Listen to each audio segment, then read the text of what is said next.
여러분, 가족 이야기 채널에 오신 것을 환영합니다. 모든 가정에는 평온과 도덕이라는 가면 아래 깊숙이 묻어둔 비밀이 있기 마련입니다. 저는 시댁만큼은 예외일 거라고 믿었습니다. 하지만 그건 저의 착각이었습니다. 바로 시동생의 두 번째 제삿날. 온 가족이 슬픔과 추모의 분위기에 잠겨있던 그날. 저는 미망인이 된 형님의 방에서 피임약을 발견하고 말았습니다. 혼란과 질투심에 사로잡힌 저는 미친 짓을 저질렀습니다.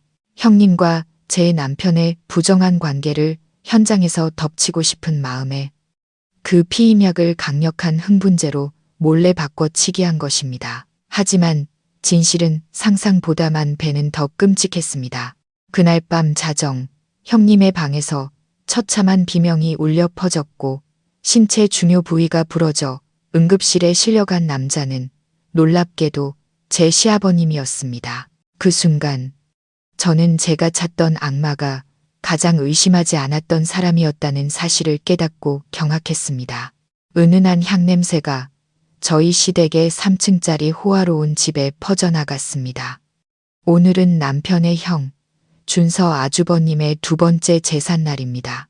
2년 전 의문의 사고로 아주버님이 갑작스럽게 세상을 떠난 후 시간은 흘렀지만 슬픔은 여전히 집안 구석구석에 짙게 배어 있었습니다. 저는 제단 위 영정 사진 속 따뜻한 미소를 짓고 있는 젊고 온화한 아주버님을 바라보았습니다. 순간 가슴이 아려왔습니다. 너무나 젊은 나이에 세상을 떠나 늙은 부모님과 아름다운 아내, 그리고 창창한 미래를 모두 남겨두고 가버렸습니다.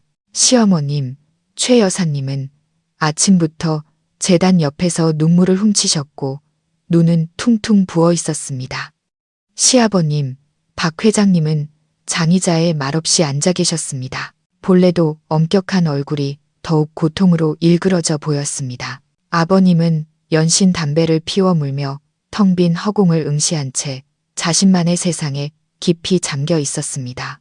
저는 부엌에서 형님, 미영 씨와 함께 제사 음식을 준비했습니다.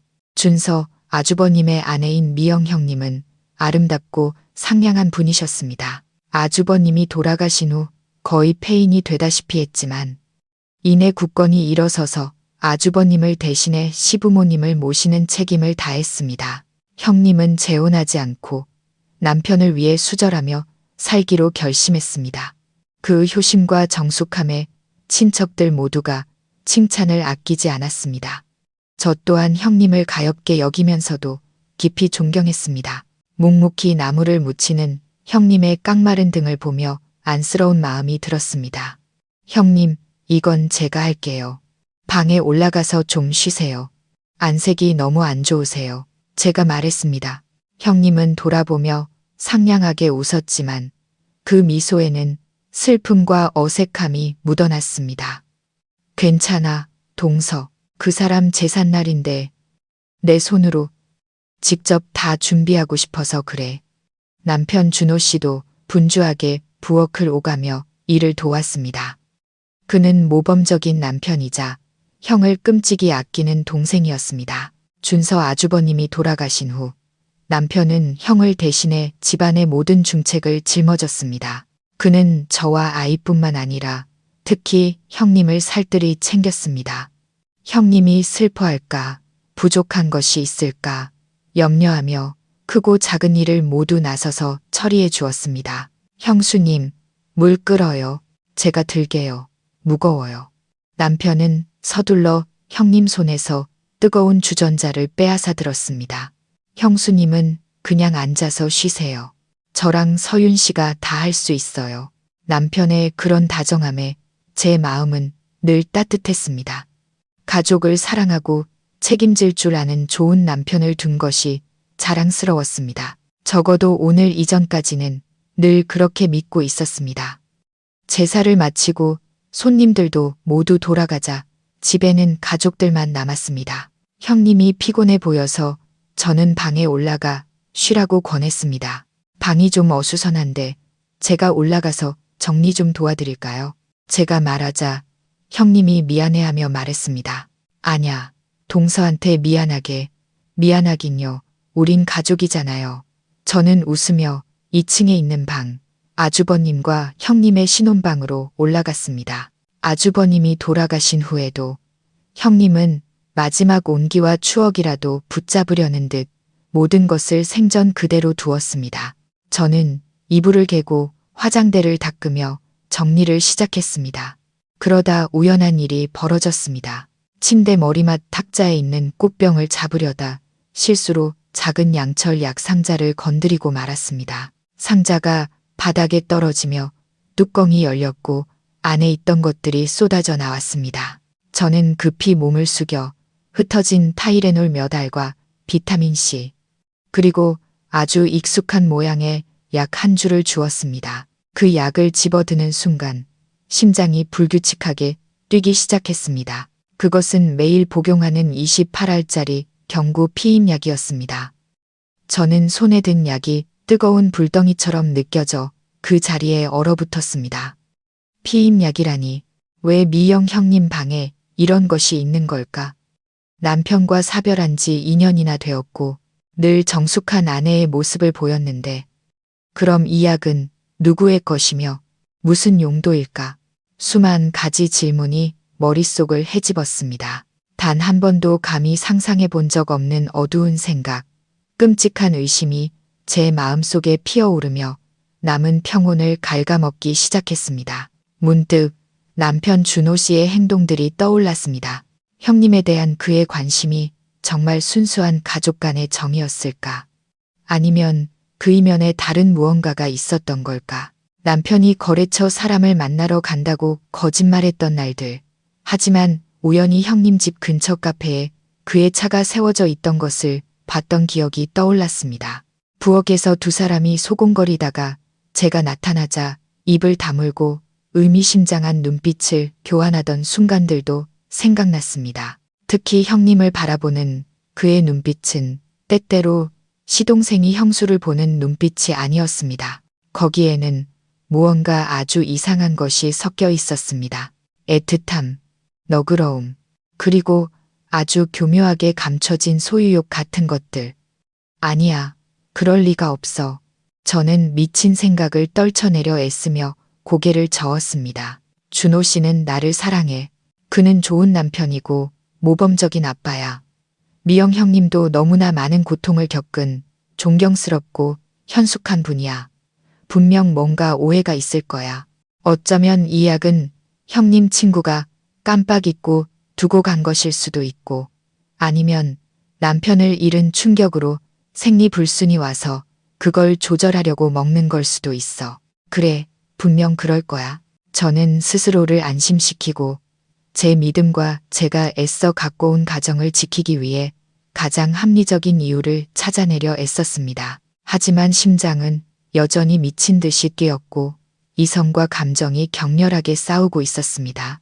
의심이란 한 번 싹 트면 잡초와 같아서 마음 가장 깊고 어두운 구석에 조용히 뿌리를 내리고 퍼져나갔습니다. 저는 떨리는 손으로 약을 상자 안에 다시 넣고 침대 머리맡 탁자에 올려놓으며 아무 일도 없었던 것처럼 행동하려 애썼습니다. 저는 억지 미소를 지으며 남은 정리를 마치고 아래층으로 내려갔습니다. 하지만 저는 알았습니다.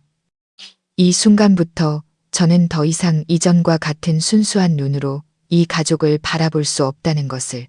남편이 형수에게 보이는 관심을 쓰라린 마음 없이 볼 수 없다는 것을, 형수의 온화한 미소를 보며 그 뒤에 무엇이 숨겨져 있는지 궁금해하지 않을 수 없다는 것을.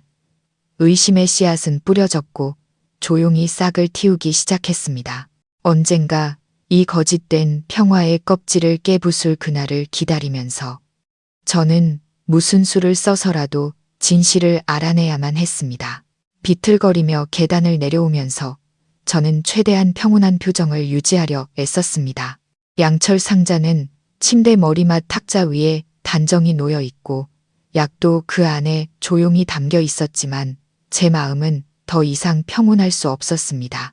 마치 잔잔한 호수에 거대한 돌덩이가 던져진 것처럼 의심의 파문이 끊임없이 퍼져나가며 모든 평화를 깨뜨리고 있었습니다. 아래층에서는 모두가 거실에 앉아 차를 마시며 제사 후에 담소를 나누고 있었습니다. 시어머님은 슬픔을 어느 정도 털어내신 듯 남편에게 새로 핀 난초 화분을 자랑하며 즐거워하셨습니다.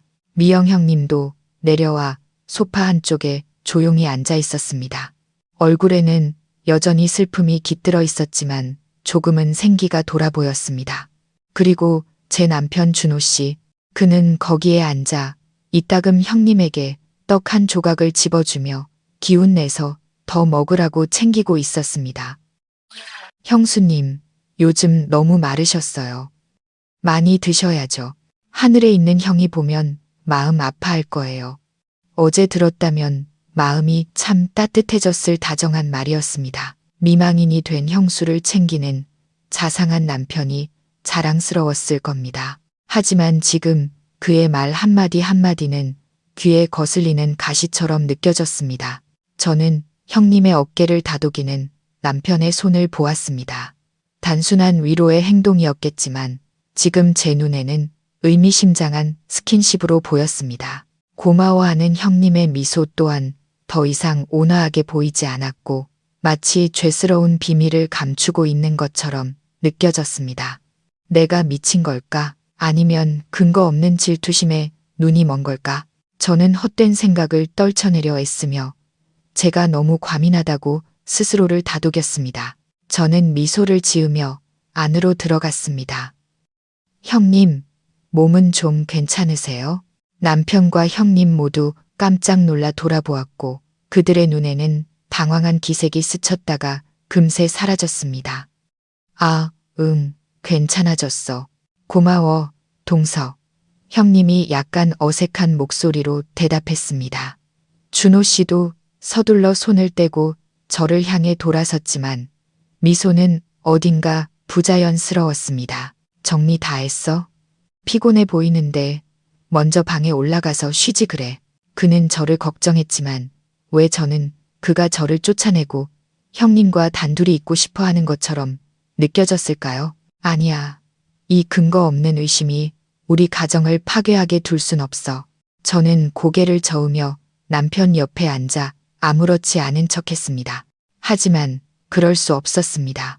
그의 눈을 똑바로 쳐다볼 수도, 그가 하는 말을 들으며 그 피임약을 떠올리지 않을 수도 없었습니다. 그날 밤 저는 준호 씨에게 등을 돌린 채 침대에 누웠습니다. 그가 뒤에서 저를 안아왔습니다. 수많은 밤 동안 평온을 안겨주었던 익숙한 팔이었지만 오늘 밤은 숨 막히고 역겹게 느껴졌습니다. 왜 그래? 그가 제 귓가에 속삭였습니다. 오늘 저녁 내내 이상해 보이던데. 어디 아파? 아니, 괜찮아. 저는 마른 목소리로 작게 대답했습니다. 아마 오늘 아주버님 제사라 마음이 좀 그래서 그런가 봐. 저는 거짓말을 했습니다. 그리고 아마 이 방 안에 거짓말이 존재한 것이 이번이 처음은 아닐 거라는 생각이 들었습니다. 그는 더 이상 묻지 않고 저를 더 꽉 안았습니다. 저는 눈을 감고 자는 척했지만 머릿속에서는 수천 개의 흩어진 기억의 조각들이 떠오르기 시작했습니다. 그리고 의심이라는 렌즈를 통해 보자 그것들은 순식간에 끔찍한 그림 하나로 맞춰졌습니다. 반년 전쯤 준호 씨는 회사에서 거액의 보너스를 받았다며 제게 일부를 주고 나머지는 미영 형님이 운영하는 작은 가게를 수리하는데 보태주고 싶다고 말했습니다. 당신이 그렇게 하는 게 맞아. 저는 그에게 그렇게 말했습니다. 형님 혼자 고생하시는데 우리가 동생으로서 도와드려야지. 하지만 지금 저는 자문했습니다. 그게 정말 보너스였을까? 아니면 남편이 몰래 부부 공동 자금에서 빼내 애인에게 준 돈이었을까? 저는 준호 씨가 한밤중에 전화를 받고 깜짝 놀랍게 던 밤들을 기억해냈습니다. 그는 항상 서둘러 베란다로 나가 아주 작은 목소리로 속삭였습니다. 제가 물으면 그는 늘 공사 현장에 급한 문제가 생겼다고 말했습니다. 저는 믿었습니다. 하지만 새벽 일, 이 시에 규칙적으로 문제가 생기는 공사 현장이 어디 있단 말입니까? 그리고 문제를 해결하는 기술자의 목소리가 어떻게 그렇게 다정하게 달랠 수 있단 말입니까? 그리고 가장 고통스러운 기억이 떠올랐습니다. 몇 달 전 우리의 결혼 기념일이었습니다. 그는 저를 제주도로 데려가 주겠다고 약속했습니다. 제가 오랫동안 고대해온 여행이었습니다. 하지만 그는 마지막 순간에 약속을 취소했습니다. 미영 형님이 갑자기 고열로 입원해서 혼자 둘 수 없다고 했습니다. 저는 무척 실망했지만 이내 이기적인 저 자신을 탓했습니다. 형님이 아픈데 남편이 걱정하는 것은 당연한 일이니까요. 저는 혼자 병원으로 형님을 찾아가 죽과 과일을 건넸습니다. 그때 형님은 창백한 얼굴로 침대에 누워 있었고 준호 씨는 옆에 앉아 사과를 깎아주고 있었습니다. 당시에는 그 장면이 참 감동적이라고 생각했지만 지금 돌이켜보면 왜 단순한 감기 몸살로 입원을 해야 했을까요? 그리고 왜 제가 나타나자 준호 씨는 깜짝 놀라 칼을 내려놓았고 형님은 부자연스럽게 이불을 목까지 끌어당겼을까요? 하나의 조각, 또 하나의 조각. 기억들이 계속해서 떠오르며 제 가슴을 후벼 팠습니다. 준호 씨의 관심, 미영 씨의 연약함.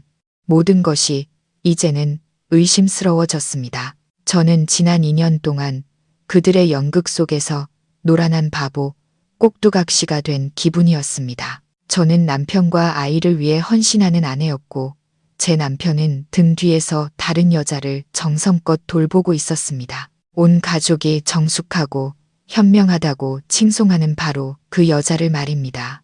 억울함이 목구멍까지 차올라 숨이 막혔습니다. 저는 이 가정을 위해 무엇을 희생했던가. 높은 연봉에 좋은 직장을 포기하고 평범한 사무직원으로 물러나 아이들을 돌보고 시부모님을 봉양하는데 더 많은 시간을 썼습니다. 미영 형님을 친자매 이상으로 대했습니다. 그런데 제가 받은 것이 고작 이런 것이란 말인가? 바로 제 집에서 제 눈앞에서 벌어진 고통스러운 배신을 저는 전혀 알아채지 못했습니다. 저는 살며시 몸을 움직였습니다. 준호 씨는 깊이 잠든 듯 숨소리가 고르게 들려왔습니다. 저는 몸을 돌려 어둠 속에서 그의 얼굴을 바라보았습니다.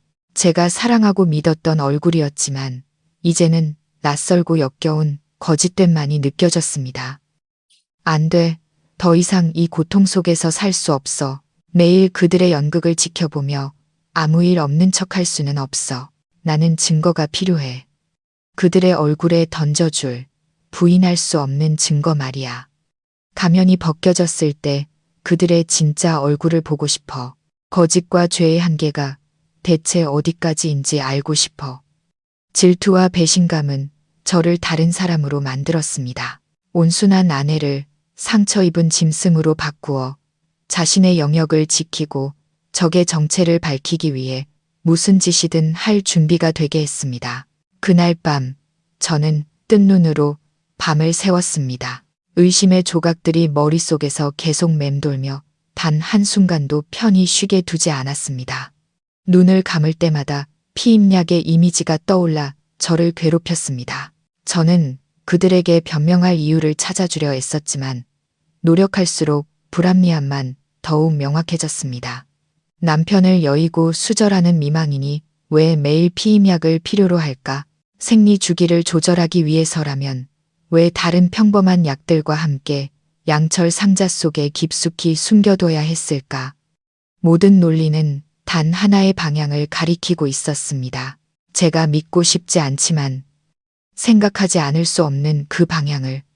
고뇌, 질투, 억울함은 마치 불길과 같았습니다. 밤새 은밀히 타오르다가 동이 틀 무렵 그것은 미친 결심으로 폭발했습니다. 더는 견딜 수 없었습니다. 동상이몽의 상태로 살 수 없었고 매일 의심하고 자책하며 살 수도 없었습니다. 무언가 해야만 했습니다. 명확한 증거를 잡아야 했고 현장을 덮쳐 모든 거짓을 끝내야 했습니다. 그리고 위험한 계획, 벼랑 끝에 몰린 여자만이 생각해낼 수 있는 아이디어가 제 머릿속에서 형성되기 시작했습니다. 만약 그들이 몰래 만나고 그 약이 그들의 죄를 감추기 위한 것이라면 나는 그 죄스러운 욕망 자체를 그들을 공격할 무기로 만들 것이다. 더 이상 그들이 숨게 두지 않을 것이다. 나는 가장 치욕적인 방식으로 그들을 빗속으로 끌어낼 것이다. 다음 날 아침, 저는 준호 씨보다 먼저 일어났습니다. 거울 속 제 모습은 눈밑이 습하고 얼굴이 수척했습니다. 하지만 그 눈에는 더 이상 나약함이나 혼란이 없었고 차가운 결의만이 서려 있었습니다. 나는 할 것이다. 그 계획을 실행할 것이다. 결과가 어떻게 되든 이 가정이 산산조각 나더라도 나는 진실을 알아야만 했다. 더 이상 단 하루도 이 기만 속에서 살 수 없었다. 저는 일찍 출근한다는 핑계를 대고 사실은 아무도 저를 모르는 다른 구에 있는 큰 약국으로 차를 몰았습니다. 마스크를 쓰고 모자를 푹 눌러 쓴 채 아무도 저를 알아보지 못하게 하려 애썼습니다. 약국 카운터 앞에 서자 심장이 쿵쾅거렸습니다. 부끄럽고 죄스러웠지만 준호 씨의 배신과 미영 형님의 거짓된 미소를 떠올리자 용기가 솟았습니다. 저는 약사에게 작은 목소리로 여성용 흥분제를 물었습니다. 젊은 여직원은 저를 의심과 약간의 경멸이 섞인 눈으로 쳐다봤습니다. 이 약은 왜 찾으세요? 효과가 아주 강해서 의사 처방이 있어야 하는데요. 아, 알아요. 저는 더듬거리며 저 자신도 우스운 변명을 둘러댔습니다. 요즘 남편이랑 좀 문제가 있어서요. 관계를 좀 뜨겁게 만들고 싶어서요. 약사는 더 이상 묻지 않고 작은 약 상자 하나를 꺼내 주었습니다. 상자에는 선정적인 그림이 그려져 있었습니다. 이게 제일 강한 거예요. 파란색 캡슐 형태고요. 한 알만 먹어도 몇 시간 동안 효과가 지속돼요. 조심해서 사용하세요. 저는 서둘러 돈을 내고 약국에서 거의 도망치다시피 나왔습니다. 약 상자를 손에 쥐자 뜨거운 석탄 덩이처럼 느껴졌습니다. 저는 스스로를 비열하고 교활한 사람으로 만들었습니다. 하지만 다른 선택지가 없었습니다. 상처는 저를 제 자신도 알아볼 수 없는 사람으로 만들어 버렸습니다. 저는 바로 집으로 돌아갈 수 없었습니다. 길거리를 정처 없이 운전하며 혼란스러운 생각을 정리하려 애썼습니다. 제게는 기회가 필요했습니다. 제 계획을 실행할 완벽한 기회. 그리고 그 기회는 생각보다 빨리 찾아왔습니다. 그날 오후 시어머님께서 전화를 하셨습니다. 외할아버지 제사 때문에 오늘 저녁 온 가족이 외가에 가기로 했는데 미영 형님이 몸이 안 좋다며 집에서 쉬겠다고 했다는 것이었습니다. 준호 씨는 그 말을 듣자마자 말했습니다. 저도 회사에 마무리할 일이 좀 남아서 형수님이랑 집에 있을게요. 심심하지 않게 당신들끼리 다녀와. 그는 저에게 말했습니다. 일 끝나면 제가 형수님 모시고 나중에 갈게요. 제 심장이 멎는 것 같았습니다. 의심스러울 정도로 완벽한 우연의 일치였습니다. 그들은 단둘만의 공간을 원했습니다. 좋아요. 제가 그 공간을 만들어주죠. 그들이 평생 잊지 못할 공간을. 저는 준호 씨에게 외가에 가져갈 과일을 좀 준비해야 하니 먼저 집에 가겠다고 말했습니다. 해질녘에 집에 도착하니 집은 텅 비어 있었습니다. 저는 발소리를 죽이며 2층으로 올라갔습니다.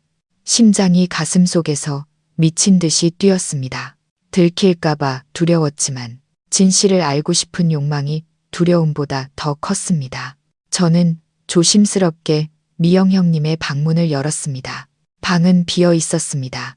아마 아래층에 있는 모양이었습니다. 저는 침대 머리맡 탁자를 힐끗 보았습니다. 양철 상자가 여전히 그 자리에 있었습니다. 저는 달려가 떨리는 손으로 상자를 열었습니다. 피임약은 그대로 있었습니다. 저는 재빨리 준비해온 흥분제와 바꿔치기 했습니다. 일을 마치고 저는 서둘러 모든 것을 양철 상자에 다시 넣고 원래 자리에 두었습니다. 바로 그때 복도에서 발소리가 들렸고 제 심장은 가슴 밖으로 튀어나올 것 같았습니다. 저는 재빨리 몸을 돌려 방에서 빠져나와 최대한 소리 나지 않게 문을 닫았습니다. 제 방으로 달려가 문에 등을 기댔습니다. 심장은 여전히 전쟁터의 북소리처럼 요동쳤습니다. 손은 차갑고 땀으로 축축했습니다. 저는 최악의 악몽 속에서도 상상조차 해본 적 없는 짓을 저질렀습니다. 저는 다른 사람이 되어 있었습니다. 질투와 분노에 조종당하는 교활하고 무자비한 사람. 저는 바닥에 주저앉아 두 손으로 머리를 감싸쥐고 혼란스러운 마음을 진정시키려 애썼습니다. 내가 무슨 짓을 한 거야, 서윤아. 내면의 목소리가 소리쳤습니다. 내 손으로 내 집에 시한폭탄을 설치한 거야. 막연한 두려움이 스며들기 시작했습니다. 만약 내 계획이 틀렸다면, 만약 그 약이 정말 생리 주기를 조절하기 위한 것이었고 그 끔찍한 약을 먹는 사람이 미영 형님이 아니라 다른 사람이라면, 수천 개의 만약이라는 질문이 머릿속을 파고들어 저를 공포에 떨게 했습니다. 하지만 이내 식사 자리에서 준호 씨와 미영 형님이 의미심장한 눈빛을 교환하던 모습, 한밤중에 은밀한 통화, 그리고 오늘 저녁에 의심스러운 우연이 다시 떠올랐습니다. 아니, 내가 틀릴 리가 없어. 배신당한 아내, 한 여자의 직감이 내가 올바른 길을 가고 있다고 말해주고 있었다. 순간적인 나약함과 후회는 금세 차가운 결의로 대체되었습니다. 끝까지 가야 해. 그들의 몰락을 내 눈으로 직접 목격해야만 해. 저는 일어나 욕실로 들어가 찬물로 세수하며 평정심을 되찾으려 애썼습니다. 거울을 보니 그 안의 여자는 너무나 낯설었습니다. 눈은 충혈되었지만 날카로운 빛을 띠었고 입가에는 씁쓸한 미소가 걸려 있었습니다. 오늘 밤 모든 것이 끝날 거야. 저는 스스로에게 속삭였습니다. 저는 아래층으로 내려가 최대한 아무렇지 않은 척했습니다. 준호 씨와 미영 형님은 거실에서 TV를 보고 있었습니다. 제가 내려오는 것을 보자 준호 씨가 미소 지었습니다. 준비 다 했어? 나도 방금 일 끝났는데. 내가 형수님 먼저 외가에 모셔다 드리고 다시 와서 당신 데리러 갈까?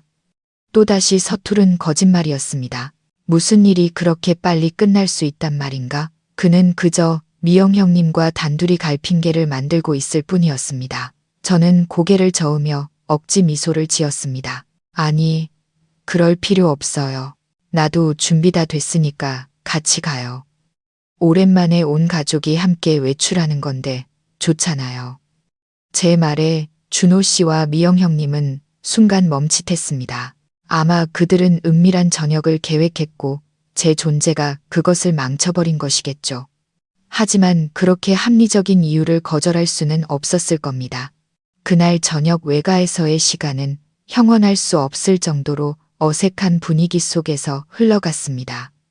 저는 친척들의 즐거운 웃음소리 속에서 외톨이가 된 듯한 기분을 느꼈습니다. 도저히 사람들의 이야기에 집중할 수 없었습니다.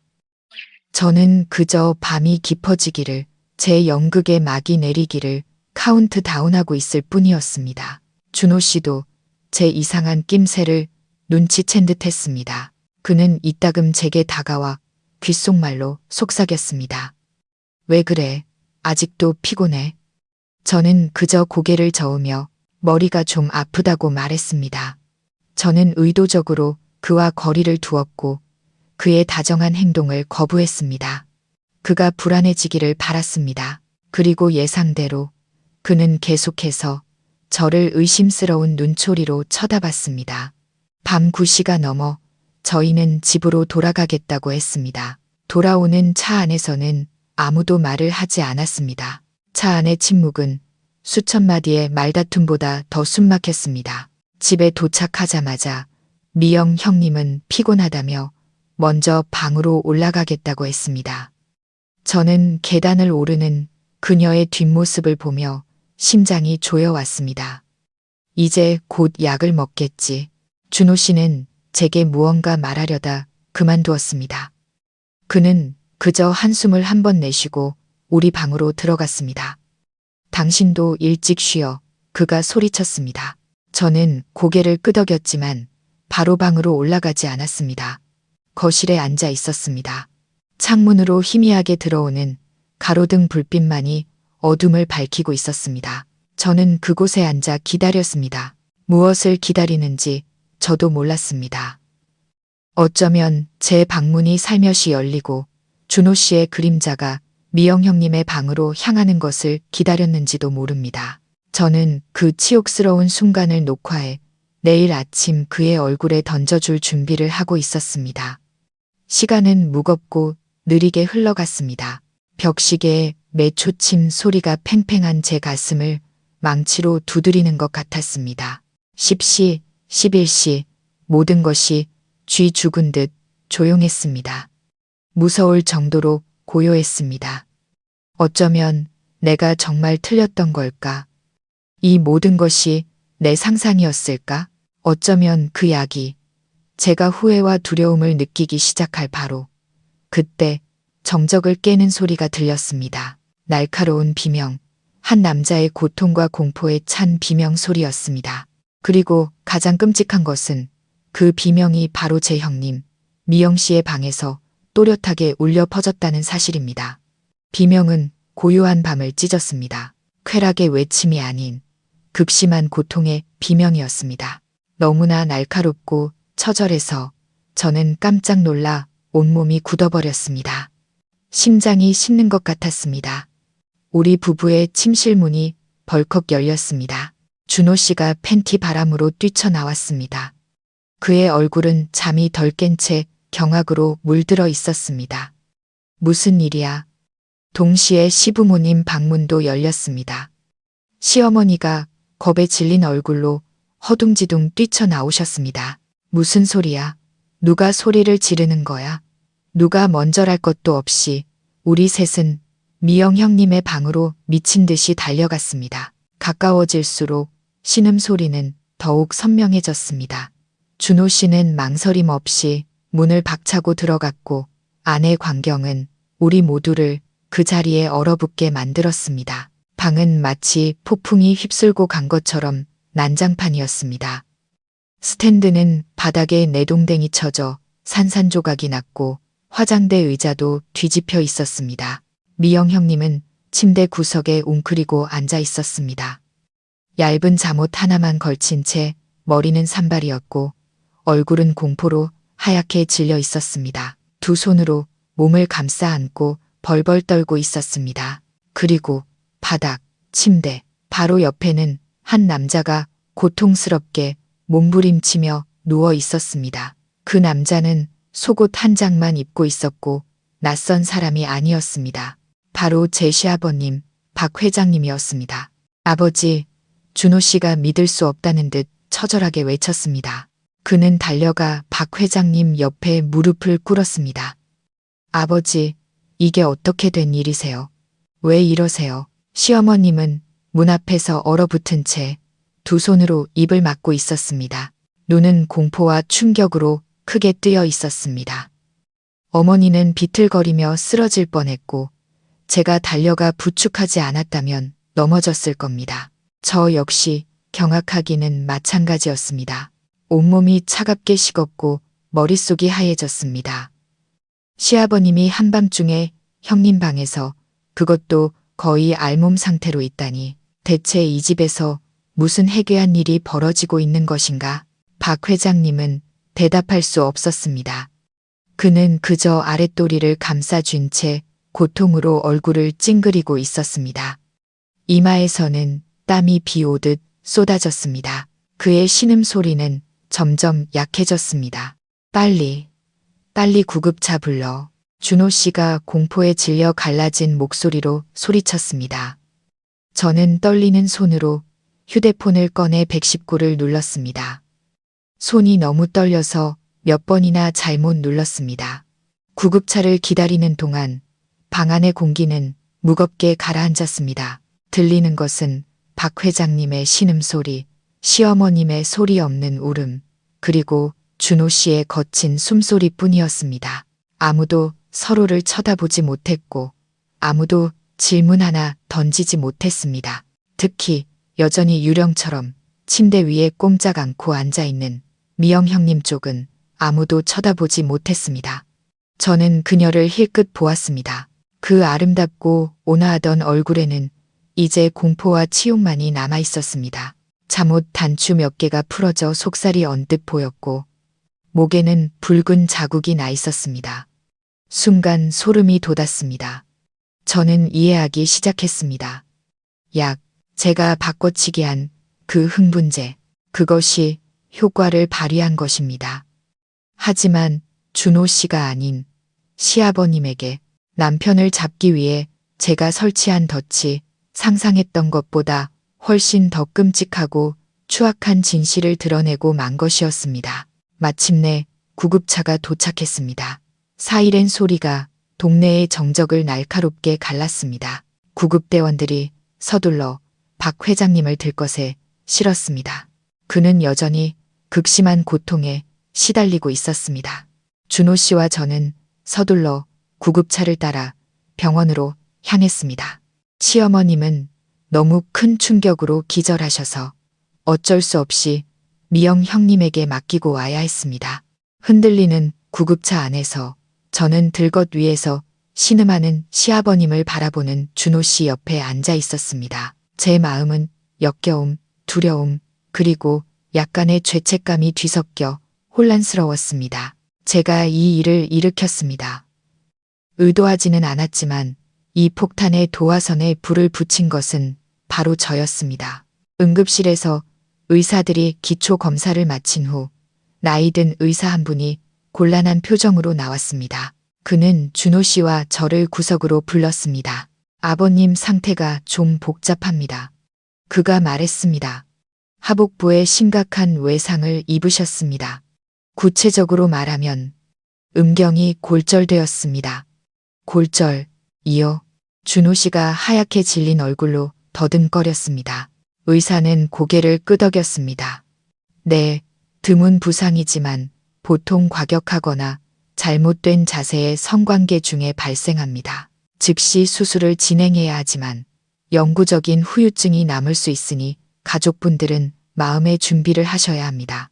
의사의 말 한마디 한마디가 저와 준호 씨의 머리를 망치로 내리치는 것 같았습니다. 과격한 성관계. 그 두 단어가 모든 것을 확인시켜 주었습니다. 저의 모든 의심은 무너져 내렸습니다. 하지만 드러난 진실은 그보다 몇 배는 더 역겹고 치욕스러웠습니다. 저는 준호 씨를 돌아보았습니다.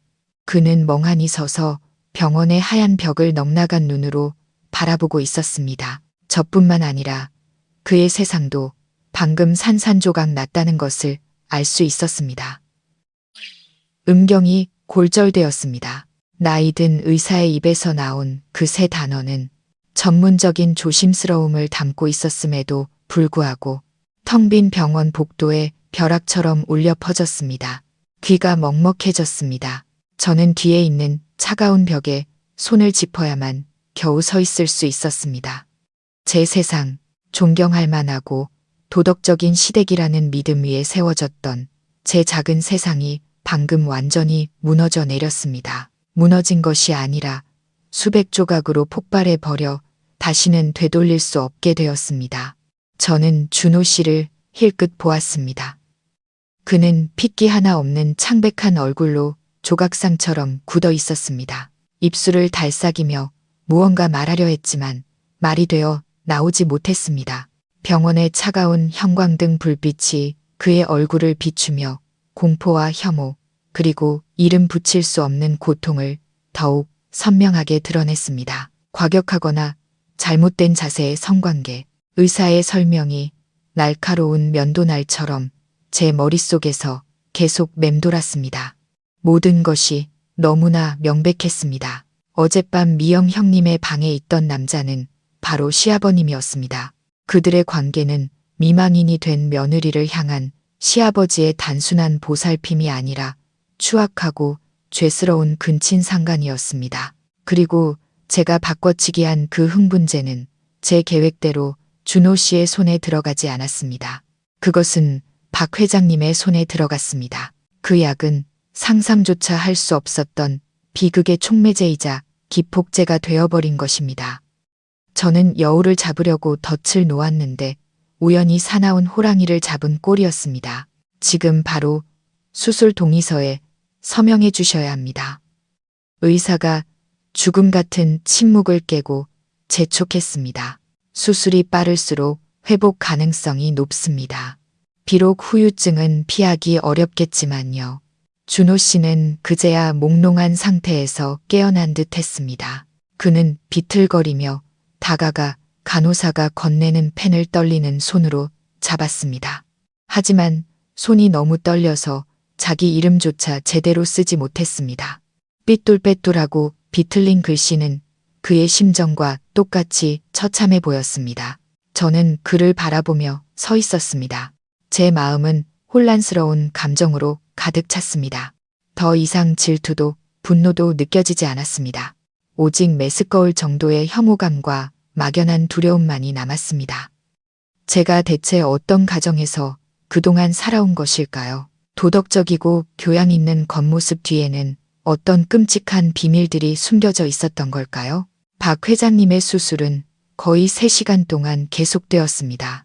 그 시간 동안 저와 준호 씨는 수술실 박대기 의자에 앉아 한마디도 나누지 않았습니다. 차가운 플라스틱 의자 사이의 거리는 결코 메울 수 없는 깊은 심연이 되어버린 듯 했습니다. 저는 감히 그를 쳐다볼 수 없었고 그도 감히 저를 쳐다보지 못했습니다. 우리 둘 다 방금 드러난 적나라하고 치욕스러운 진실을 소화하려 애쓰고 있었습니다. 이따금 그는 손으로 머리를 쥐어뜯으며 의미 없는 말을 중얼거렸습니다. 그는 너무나 큰 충격에 직면해 있었습니다. 그가 항상 존경해온 아버지가 죽은 형의 아내와 근친상간 관계였다니 저 역시 제 생각에 잠겨 있었습니다. 제가 이 일을 일으켰습니다.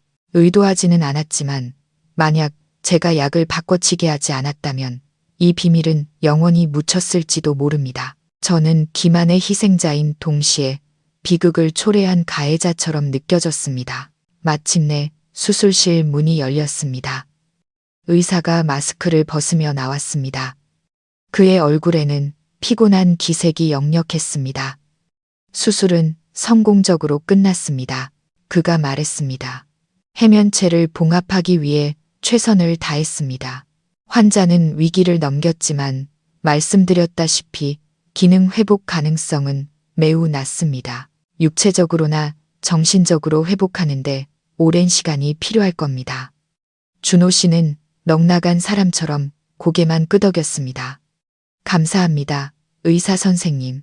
박 회장님은 수술 후 여전히 혼수 상태로 회복실에서 나왔습니다. 병원 침대 위에서 늙고 주름진 그의 얼굴을 보니 동정심은커녕 혐오감만 느껴졌습니다. 제가 존경심을 담아 아버님이라고 부르던 이 사람이 어떻게 그런 추악한 짓을 저지를 수 있었을까요? 바로 그때 시어머님과 미영 형님도 허둥지둥 달려왔습니다. 아마 정신을 차린 후 택시를 타고 병원으로 온 모양이었습니다.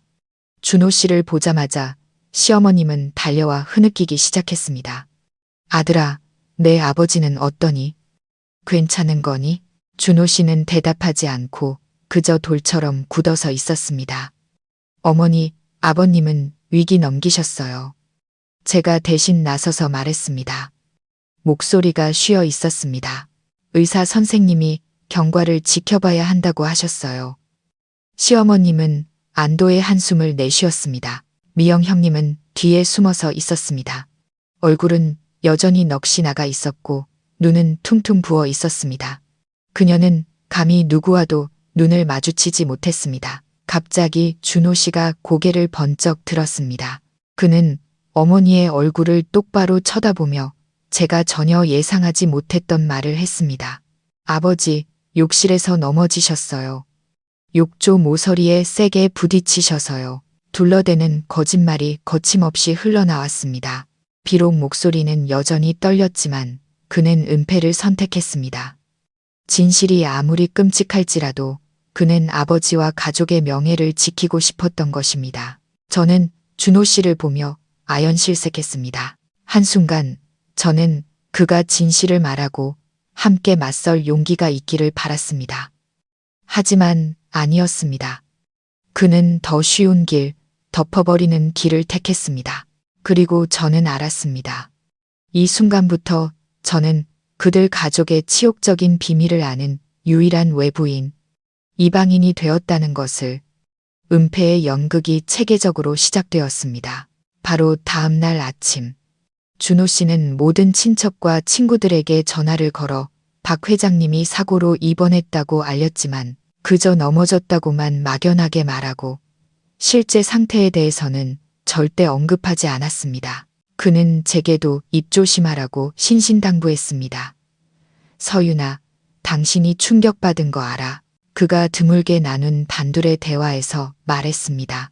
하지만 이건 우리 가족 전체의 명예가 걸린 문제야. 아버지는 연세도 많으셔서 세상의 손가락질을 견디지 못하실 거야. 나를 봐서, 이 가정을 봐서라도 이 일은 밖에 말하지 말아줄 수 있을까? 그는 간절한 눈빛으로 저를 쳐다봤지만 그 눈빛에는 신뢰가 아닌 암묵적인 경고가 담겨 있었습니다. 그날 이후 시댁 식구들이 저를 대하는 태도는 180도 달라졌습니다. 그들은 더 이상 저를 며느리, 한 가족으로 여기지 않았습니다. 그들은 저를 언제 터질지 모르는 시한폭탄, 그들의 치욕적인 비밀을 쥔 외부인으로 취급했습니다. 시어머님은 제게 말을 걸지 않았고 저를 전염병 피하듯 피했습니다. 제가 안부를 물으려 하면 건성으로 대답하고는 자리를 떠버렸습니다. 저를 보는 눈빛은 더 이상 시어머니의 애정이 아니라 의심과 경계심으로 가득 차 있었습니다. 그녀는 저를 두려워했습니다. 제가 이 일을 다른 사람에게 말할까봐 두려워했습니다. 준호 씨는 멀어지고 냉담해졌습니다. 그는 더 이상 밤에 저를 안아주지 않았고 다정한 안부의 말도 없었습니다. 대부분의 시간을 아버지와 함께 병원에서 보냈습니다. 집에 오면 침묵하거나 핸드폰만 쳐다보거나 밖으로 나갈 핑계를 찾았습니다. 우리 사이에는 보이지 않는 차갑고 뚫을 수 없는 벽이 생겼습니다.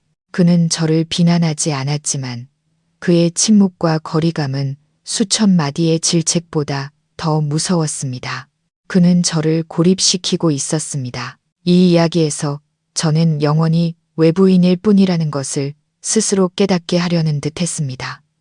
하지만 저를 가장 역겹게 만든 사람은 바로 미영 형님이었습니다. 처음 며칠간의 공황 상태가 지나자 그녀는 금세 가련하고 상냥한 겉모습을 되찾았습니다. 그녀는 여전히 박 회장님의 병상을 지키며 친딸보다 더 정성껏 그를 간호했습니다. 그녀는 그에게 죽을 한 숟가락씩 떠먹여주고 얼굴을 닦아주고 옷을 갈아입히는 것을 아무 일도 없었다는 듯 자연스럽게 해냈습니다. 누구라도 그 모습을 보면 미망인 며느리의 효심에 감동할 것이었습니다. 그 다정함 뒤에 병적인 근친상간 관계가 숨어 있다는 것을 그들은 몰랐습니다. 그녀의 연기는 너무나 완벽했습니다. 너무 완벽해서 때때로 그날 밤의 일이 정말 제 악몽이 아니었나 하는 생각까지 들었습니다. 저와 마주칠 때마다 그녀는 고개를 숙이고 제 눈을 피하며 깊은 죄책감을 가진 사람처럼 행동했습니다. 하지만 저는 그것 또한 연극이라는 것을 알았습니다. 그녀는 전혀 후회하지 않았습니다. 그저 두려워할 뿐이었습니다. 제가 그녀의 진짜 얼굴을 폭로할까봐 저는 마치 무언극 극장에 갇힌 기분이었습니다. 모두가 가면을 쓰고 자신의 역할이 아닌 연기를 하고 있었습니다. 오직 저만이 진실을 아는 유일한 관객이었지만 한마디도 할 수 없었습니다. 집안의 고립감, 침묵, 그리고 숨막히는 가식적인 분위기는 저를 거의 미치게 만들었습니다. 저는 이 가족에게 정신적으로 서서히 살해당하고 있는 기분이었습니다. 그들은 저를 때리거나 욕하지 않았습니다. 그들은 오직 침묵과 소외로 저를 제 집 안에서 보이지 않는 존재로 만들었습니다. 저는 더 이상 이렇게 살 수 없다는 것을 알았습니다. 이 거짓의 어둠에 완전히 잠식되기 전에 벗어나야만 했습니다. 그 후의 나날들은 제 인생에서 가장 길고 무거운 시간들이었습니다. 우리 집은 더 이상 따뜻한 보금자리가 아니었습니다. 그것은 가식과 숨 막히는 분위기로 가득 찬 무언극 무대가 되어버렸습니다. 모두가 가면을 쓰고 있었습니다. 시어머님은 아무것도 모른 채 오직 남편 걱정만 하는 아내의 가면을, 준호 씨는 온 가족을 짊어지려 애쓰는 효심 깊은 아들이자 책임감 있는 남편의 가면을, 미영 형님은 비극에 우연히 휘말린 정숙하고 현숙한 며느리의 가면을, 그리고 저 또한 모든 것을 알지만 말할 수 없는 자의 침묵의 가면을 써야만 했습니다. 집안의 공기는 너무나 무거워서 숨 쉴 때마다 거짓이 느껴질 정도였습니다. 그들은 저를 완벽하게 고립시켰습니다. 가족 식사는 정신적인 고문이 되었습니다. 아무도 제게 말을 걸지 않았습니다. 그들은 서로에게 무의미한 이야기들만 나누었고 마치 제가 공기인 것처럼 의도적으로 저를 무시했습니다. 제가 대화를 시도하면 그들은 건성으로 대답하고는 재빨리 다른 주제로 화제를 돌렸습니다. 준호 씨는 거의 집에 들어오지 않았습니다. 그는 밤새 아버지를 간호해야 한다는 핑계를 댔습니다. 저는 그것이 핑계라는 것을 알았습니다. 그는 저와 마주하고 싶지 않았고 우리 둘 다 아는 진실과 마주하고 싶지 않았던 것입니다. 그는 도망치고 있었습니다. 제 눈 속의 심판으로부터, 그리고 어쩌면 자신의 양심의 가책으로부터도 저는 제 집에서 서서히 죽어가고 있는 기분이었습니다. 그들의 침묵과 소외는 수천 마디의 욕설보다 더 무서웠습니다. 그것은 마치 서서히 스며드는 독약처럼 제 영혼을 파괴했고 저 자신을 의심하게 만들었습니다. 내가 그 덫을 놓은 것이 잘못이었을까? 이 가족의 거짓된 평화를 지키기 위해 이 비밀을 영원히 묻어두고 침묵해야 했을까? 저는 혼란스럽고 당황스러웠으며 완전히 방향을 잃었습니다. 누구에게도 털어놓을 수 없었습니다. 친정어머니에게 이렇게 치욕스럽고 끔찍한 이야기를 할 수는 없었습니다. 그리고 가장 절망적인 순간, 저는 지혜를 떠올렸습니다. 지혜는 제 대학 시절부터 유일한 단짝 친구였습니다. 그녀는 사회 문제를 파헤치는 탐사보도 전문 기자였습니다. 똑똑하고 날카로우며 놀라울 정도로 냉철한 머리를 가졌습니다. 가장 중요한 것은 그녀가 결코 저를 비난하지 않을 것이라는 점이었습니다. 저는 이 사건의 외부인이 냉정한 시각을 가진 사람이 필요했습니다. 저는 조용한 작은 카페에서 지혜를 만났습니다. 제 초췌한 모습과 티한 눈을 보자마자 그녀는 미간을 찌푸렸습니다.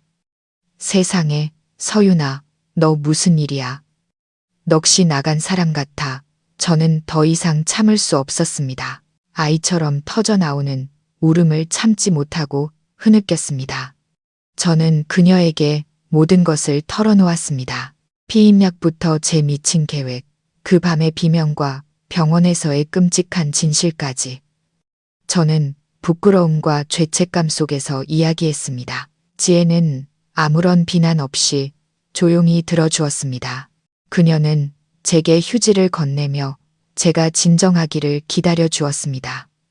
제가 울음을 그치자 그녀는 입을 열었습니다.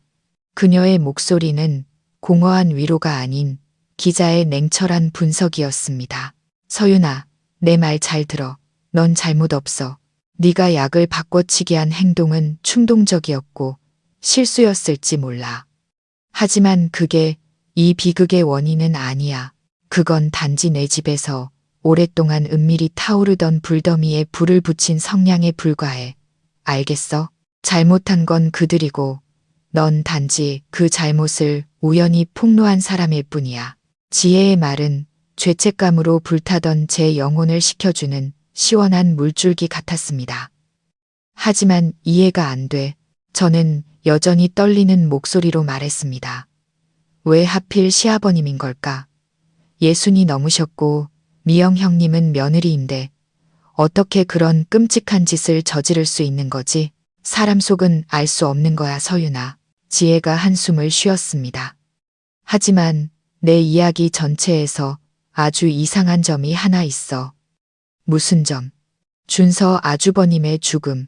지혜가 말하며 생각에 잠긴 듯 눈을 가늘게 떴습니다. 2년 전 교통사고로 돌아가셨다고 했지. 구체적으로 어땠는데? 저는 제가 아는 대로 이야기했습니다. 건설 현장, 감리 기사였어요.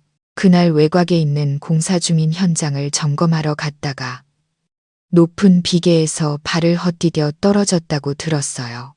현장이 외진 곳이라 다음 날 아침이 되어서야 사람들이 발견했대요. 지혜는 생각할 때에 버릇처럼 가늘고 긴 손가락으로 테이블을 톡톡 두드렸습니다. 비계에서 떨어졌다라. 준서 씨처럼 경험 많은 건설 기사가 발을 헛디뎌 떨어질 정도로 부주의할 수 있을까? 좀 이상하지 않아? 지혜의 말에 저는 얼어붙었습니다. 그렇다. 단 한 번도 그 점을 생각해 보지 못했습니다. 그때는 온 가족이 슬픔에 잠겨 있어 의심할 정신이 없었습니다. 모두들 그것을 직업상의 불행한 사고로 받아들였습니다. 다시 생각해봐. 지혜가 말을 이었습니다. 그 근친상간 관계는 언제부터 시작됐을까? 준서 씨가 죽기 전일까? 후일까? 지혜의 질문은 제 머리를 망치로 내리치는 것 같았습니다. 만약 준서 씨가 죽은 후에 시작되었다면 그것은 죄악입니다. 하지만 그가 죽기 전부터 존재했다면 모든 것은 완전히 달라집니다. 나도 몰라. 저는 더듬거렸습니다. 하지만 돌아가시기 전 마지막에 아주버님은 무척 슬퍼 보였어. 말이 줄었고 혼자 앉아 담배를 피우곤 했지. 그때는 그냥 업무 스트레스 때문이라고 생각했는데 슬퍼했다고? 아니면 무언가를 발견했던 걸까? 지혜가 제 눈을 똑바로 쳐다봤습니다. 서윤아, 생각해봐. 만약 한 남자가 자기 아내와 아버지가 부적절한 관계라는 걸 알게 되면 어떻게 할까? 조용히 있을 수 있을까? 아니면 그들을 찾아가 따질까? 차가운 기운이 등골을 타고 흘렀습니다. 저는 사건들을 연결하기 시작했습니다. 준서 아주버님의 우울함, 박 회장님과 미영 형님의 죄스러운 관계, 그리고 의문투성이의 사고. 지혜야, 너 혹시 아주버님의 죽음이 사고가 아니라고 의심하는 거야? 제가 속삭였습니다. 목소리가 공포로 떨렸습니다. 지혜는 바로 대답하지 않았습니다. 그녀는 그저 깊은 눈으로 저를 바라봤습니다. 난 아무것도 단정하지 않아. 단지 기자로서의 직업적 감각으로 가설을 세우고 있을 뿐이야. 하지만 서윤아, 내 시댁이 그런 끔찍한 비밀을 몇 년 동안이나 숨길 수 있었다면 그보다 더 끔찍한 비밀을 숨기지 못할 거라는 보장은 없어. 지혜의 경고는 제 마음속에 새로운 지옥의 문을 열었습니다. 처음의 혐오감과 두려움은 이제 그보다 몇 배는 더 큰 의심으로 대체되었습니다. 저는 더 이상 불륜의 비밀을 알게 되어 고립된 아내가 아니었습니다. 저는 어쩌면 살인사건과 관련된 사람들과 한 집에 살고 있는지도 모릅니다. 저는 카페 창밖을 내다보았습니다. 서울의 햇살은 여전히 눈부셨지만 제 눈에는 모든 것이 잿빛으로 보였습니다. 저는 여기서 멈출 수 없다는 것을 알았습니다. 저 자신뿐만 아니라 돌아가신 아주버님을 위해서라도 진실을 찾아야만 했습니다. 저는 올 때보다 더 무거운 마음으로 집으로 돌아왔습니다. 지혜의 경고는 제 마음속에 끔찍한 의심의 씨앗을 심었고 그것은 뿌리를 내리고 퍼져나가 제 모든 생각을 지배하기 시작했습니다. 저는 시댁 식구 한 명 한 명을 살펴보며 그들의 완벽한 가면 속에 숨겨진 틈이나 단서를 찾으려 애썼습니다. 박 회장님은 응급실에서 일반 병실로 옮겨졌습니다. 준호 씨와 시어머님은 간호를 핑계로 여전히 병원에 머물렀습니다. 저는 그것이 박 회장님을 감시하고 저를 피하기 위한 방법이라는 것을 알았습니다. 큰 집은 갑자기 텅 비었고 저와 미영 형님만 남았습니다. 우리 사이의 침묵은 어떤 말다툼보다 더 무서웠습니다. 그녀는 최대한 저를 피하려 애썼습니다. 제가 거실에 있으면 부엌으로 들어갔고 제가 부엌에 들어가면 서둘러 방으로 올라갔습니다. 우리는 마치 두 개의 그림자처럼 말없이 서로를 스쳐 지나갔습니다. 하지만 저는 그녀의 두려움 섞인 회피 뒤에 저를 향한 눈빛에 이따금 증오와 경계심이 서린다는 것을 알아차렸습니다. 그녀는 저를 두려워하면서도 미워했습니다. 제가 우연히 그녀의 비밀을 폭로했기 때문에 그 사실은 이 여자가 겉모습처럼 단순하고 가련하지 않다는 제 믿음을 더욱 굳게 했습니다. 저는 단서가 제 조사를 시작할 발판이 필요했습니다. 하지만 어디서부터 시작해야 할까? 모든 일은 2년 전에 일어났는데 그러다 옥상에 있는 낡은 창고를 정리하던 중 문득 한 가지가 떠올랐습니다. 준서 아주버님은 살아계실 때 특별한 습관이 있었습니다. 그는 정교한 꽃무늬가 새겨진 낡은 나무 상자를 가지고 있었고 항상 소중히 다뤘습니다. 할아버지의 유품이라고 했습니다. 그는 그 안에 가장 중요한 것들을 보관하곤 했습니다. 낡은 사진들, 편지들, 그리고 부부의 첫 적금 통장까지. 아주버님이 돌아가신 후 그의 유품을 정리할 때 저는 그 상자를 어디에서도 보지 못했습니다. 미영 형님에게 물어봤지만 그녀는 이사 중에 잃어버린 것 같다고만 했습니다. 그때는 믿었지만 지금 생각하니 그 대답이 참 의심스러웠습니다. 강한 직감이 제게 말했습니다. 그 상자는 아직 이 집에 있고 그 안에는 어떤 비밀이 담겨 있을지도 모른다고. 하지만 어디에 있을까? 아주버님과 형님의 방. 저는 그곳에 있었고 청소도 했습니다. 보지 못했습니다. 분명 미영 형님이 다른 곳, 더 은밀한 곳에 숨겨뒀을 겁니다. 저는 몰래 찾기 시작했습니다. 미영 형님이 시장에 가거나 병원에 가는 틈을 타 집안 곳곳을 뒤졌습니다. 옷장 안, 침대 및 창고 안을 다 찾아봤지만 결과는 없었습니다. 마치 이 집에서 증발해버린 것 같았습니다.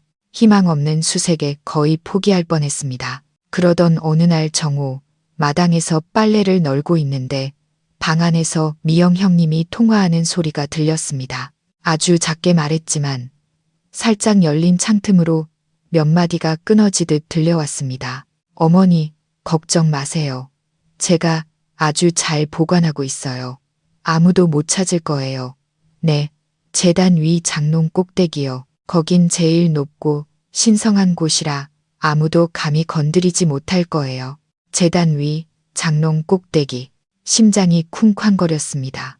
저희 시댁의 재단은 자개로 만들어져 매우 높고 컸으며 거실 중앙에 장엄하게 놓여 있었습니다. 장롱 꼭대기는 눈에 잘 띄지 않는 곳이었고 그녀가 말한 대로 신성한 장소였습니다. 평소에는 아무도 감히 그곳에 올라가 뒤지지 않을 겁니다. 너무나 완벽한 은닉 장소였습니다. 저는 기다려야 했습니다. 집에 아무도 없는 기회를. 그리고 그 기회는 다음 날 찾아왔습니다. 시어머님과 준호 씨는 여전히 병원에 있었고 미영 형님은 오랜 친구와 약속이 있어 올해 외출할 것이라고 했습니다. 그녀의 모습이 대문 뒤로 사라지자마자 저는 행동에 옮겼습니다. 현관문을 단단히 잠그고 거실로 달려갔습니다. 높은 의자를 가져와 재단 옆에 바싹 붙였습니다. 용기를 내기 위해 심호흡을 한번 하고 위로 올라갔습니다. 떨리는 손으로 장롱 꼭대기를 더듬었습니다. 두꺼운 먼지층이 쌓여 있었습니다. 그리고 마침내 손가락이 직사각형의 단단한 물체에 닿았습니다. 바로 그것이었습니다. 아주버님의 낡은 나무 상자. 저는 서둘러 상자를 안고 내려왔습니다. 심장이 가슴 밖으로 튀어나올 것 같았습니다. 제 방으로 달려가 문을 잠갔습니다. 떨리는 손으로 뻑뻑한 상자 뚜껑을 열었습니다. 안에는 적금 통장도 연애 편지도 없었습니다. 아주버님이 가족과 함께 찍은 낡은 사진 몇 장, 잡동사니 몇 개, 그리고 상자 구석에 박혀 있는 작은 검은색 USB 하나뿐이었습니다. USB라니 왜 아주버님은 유품 상자에 USB를 보관했을까? 이상한 직감이 스쳐 지나갔습니다. 저는 서둘러 노트북을 켜고 USB를 꽂았습니다. 핸드폰 백업이라는 이름의 폴더 하나가 나타났습니다. 클릭하자 수많은 파일들이 나타났습니다. 주소록부터 사진, 메시지까지 아주버님의 예전 핸드폰 데이터 전체가 백업되어 있었습니다. 저는 숨을 참고 메시지 파일을 클릭했습니다. 수많은 대화 목록이 나타났고 마침내 그것을 찾았습니다. 준서 아주버님과 미영 형님 사이의 대화. 제 침실은 갑자기 숨 막힐 정도로 답답해졌습니다. 노트북 화면에서 나오는 빛이 제 얼굴을 비추며 경악과 공포를 드러냈습니다. 제 눈앞에는 준서 아주버님과 미영 형님 사이의 모든 메시지 기록이 펼쳐져 있었습니다. 이 가족의 가장 어둡고 깊은 비밀, 제가 상상조차 해본 적 없는 비밀의 문이 열린 것입니다. 저는 떨리는 손으로 마우스 스크롤을 올려 첫 메시지부터 읽기 시작했습니다. 처음에는 평범한 부부의 대화였습니다. 안부를 묻는 말, 사랑스러운 농담들, 밥은 먹었어? 오늘 일은 어땠어? 당신이랑 아기 보고 싶다. 저는 가슴이 미어지는 것을 느끼며 읽었습니다. 한때는 그들도 이렇게 행복했었습니다. 하지만 곧 변화가 감지되기 시작했습니다. 아주버님이 돌아가시기 약 1년 전부터 그의 메시지 톤이 이상해지기 시작했습니다. 더 이상 즐겁고 열정적이지 않았고 대신 피곤함, 슬픔, 그리고 거리감 있는 질책이 담겨 있었습니다. 또 아버지랑 외출했어? 요즘 왜 이렇게 아버지랑 친하게 지내? 어느 날 저녁 아주버님이 보낸 메시지였습니다. 아버님이 화분 사러 같이 가자고 하셔서요. 쓸데없는 질투는 마세요. 미영 형님은 약간 짜증 섞인 투로 답했습니다. 질투가 아니야. 그냥 이상해서 그래. 요즘 당신은 나보다 아버지랑 더 많은 이야기를 하잖아. 읽을수록 가슴이 답답해졌습니다. 아주버님의 의심은 날이 갈수록 커져갔습니다. 그는 가장 사소한 것들까지 신경 쓰기 시작했습니다. 오늘 아버지가 당신한테 새 원피스 사주신 거 봤어. 예쁘더라. 근데 아버지가 어떻게 당신 사이즈까지 정확히 아시는 거지? 참 이상한 걸 물으시네요.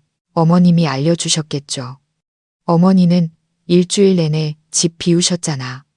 그들의 대화는 점점 더 긴장감 넘쳤습니다. 미영 형님의 변명은 갈수록 어색해졌고 아주버님의 질문은 진실을 더욱 깊이 파고들었습니다. 그리고 저는 숨을 쉴 수 없게 만드는 메시지를 읽었습니다.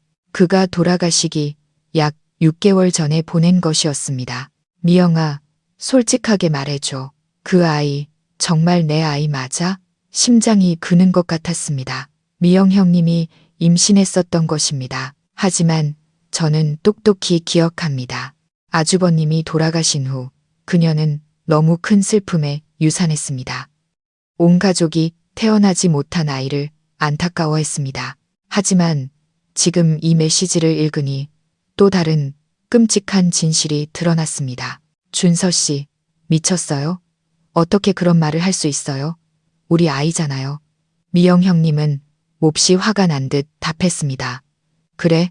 그럼 왜 요즘 나를 피하는 건데? 왜 내 몸에 손도 못 대게 하는 건데? 그리고 왜 밖에서 안 좋은 소문들이 들리는 건데? 그 후의 메시지들은 격렬한 말다툼이었습니다. 아주버님은 무언가 알아낸 듯 했습니다. 그는 계속해서 추궁했고 미영 형님은 한결같이 부인하며 오히려 그를 병적인 질투심에 사로잡혀 아내를 믿지 못하는 남편으로 몰아갔습니다. 대화는 아주버님의 절망적인 한마디로 끝났습니다. 나는 진실을 알아낼 거야, 미영아. 무슨 수를 써서라도. 저는 화면 앞에서 얼어붙었습니다. 온몸이 부들부들 떨렸습니다. 저뿐만 아니라 아주버님 자신도 의심하고 있었던 것입니다. 하지만 그의 고통은 저보다 만 배는 더 컸을 겁니다. 그는 아내의 불륜뿐만 아니라 뱃속의 아이가 자신의 아이가 아닐지도 모른다고 의심했습니다. 그리고 그 불륜 상대는 그가 그토록 존경했던 아버지였습니다. 어떤 남자가 이 고통을 견딜 수 있을까요? 저는 마지막 메시지들로 스크롤을 내렸습니다. 사고가 일어나기 불과 며칠 전에 보낸 글자들이었습니다. 아주버님의 말투는 더 이상 추궁이 아니었고 진실을 알아버린 사람의 씁쓸함과 결의가 담겨 있었습니다. 난 이제 모든 걸 알았어, 미영아. 더 이상 부인하지 마. 당신과 아버지가 이 집 안에서 그런 추악한 짓을 저지를 줄은 몰랐어. 무슨 헛소리예요. 증거 있어요. 미영 형님은 여전히 부인하려 애썼지만 글자 하나하나에 당황한 기색이 역력했습니다. 증거, 곧 갖게 될 거야. 난 이 거짓 속에서 단 하루도 더 살 수 없어. 모든 것이 빗속으로 드러나야 해. 저는 눈물을 흘리며 읽었습니다. 불행한 아주버님을 위해 그가 혼자 짊어져야 했던 고독과 고통을 위해 울었습니다. 그는 싸웠고 진실을 밝히려 애썼지만 결국 자신의 목숨으로 대가를 치러야만 했습니다. 저는 마지막 메시지, 한 사람의 인생을 마감시킨 운명적인 글자들을 향해 스크롤했습니다. 그리고 바로 그때 저는 그의 사고에 대한 끔찍한 진실을 발견했습니다. 흐르는 눈물을 억누르고 떨리는 손으로 마우스를 마지막 대화로 옮겼습니다. 그것은 준서 아주버님이 사고를 당한 바로 그날 오후에 보낸 짧은 메시지였습니다. 하지만 그것은 그와 미영 형님의 대화가 아니라 아마 그가 방금 만들었을 단체 채팅방에서 두 사람 모두에게 보낸 메시지였습니다.